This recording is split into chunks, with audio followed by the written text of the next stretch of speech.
থেমেছে কোলাহল, নেই কোনো যুদ্ধ বিমানের বিচরণ। টানা 2 বছরের রক্তক্ষয়ী সংঘাতের পর অবশেষে যুদ্ধবিরতি কার্যকর হয়েছে।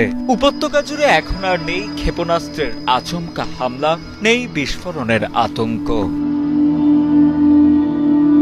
দীর্ঘ সংঘাতের পর শেষমেশ নিশ্চিন্তে ঘুমাতে পারছেন গাজাবাসী। তবে একসময়ের প্রাণবন্ত শহরটি এখন যেন পরিণত পরিত্যক্ত এক জনপদে, যেখানে অবশিষ্ট নেই আর কিছুই।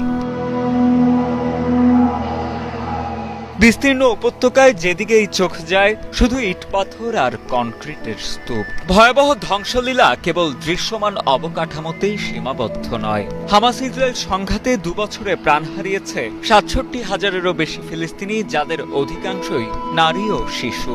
গুরুতরভাবে আহত মানুষের সংখ্যা লাখের কাতার ছাড়িয়ে গেছে।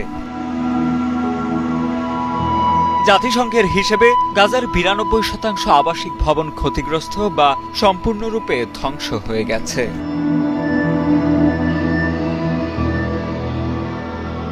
এই উপত্যকা এখন নেই পর্যাপ্ত পানীয় জল, খাদ্য বা চিকিৎসা পরিষেবা।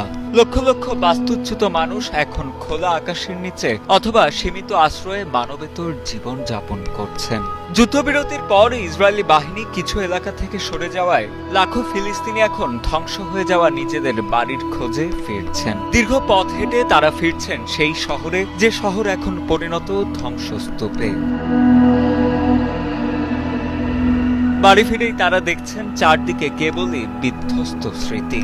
ধ্বংসস্তূপ সরিয়ে প্রিয়জনদের মরদেহ খুঁজে বের করা আর বেঁচে থাকার মৌলিক চাহিদাটুকু পূরণের জন্য সংগ্রাম করাই এখন গাজাবাসীর নতুন বাস্তবতা।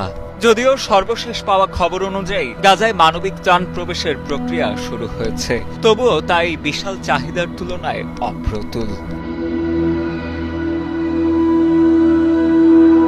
এখন সবচেয়ে বড় প্রশ্ন গাজার ভবিষ্যৎ পুনর্গঠন নিয়ে। আন্তর্জাতিক বিশ্লেষকরা বলছেন এই ধ্বংসলীলা কাটিয়ে উঠতে পেরিয়ে যাবে কয়েক প্রজন্ম। যুদ্ধবিরতি কার্যকর হলেও হামাসের নিরস্ত্রীকরণ এবং গাজার ভবিষ্যৎ শাসনভার নিয়ে গুরুত্বপূর্ণ প্রশ্নগুলো এখনো অমীমাংসিতই রয়ে গেছে।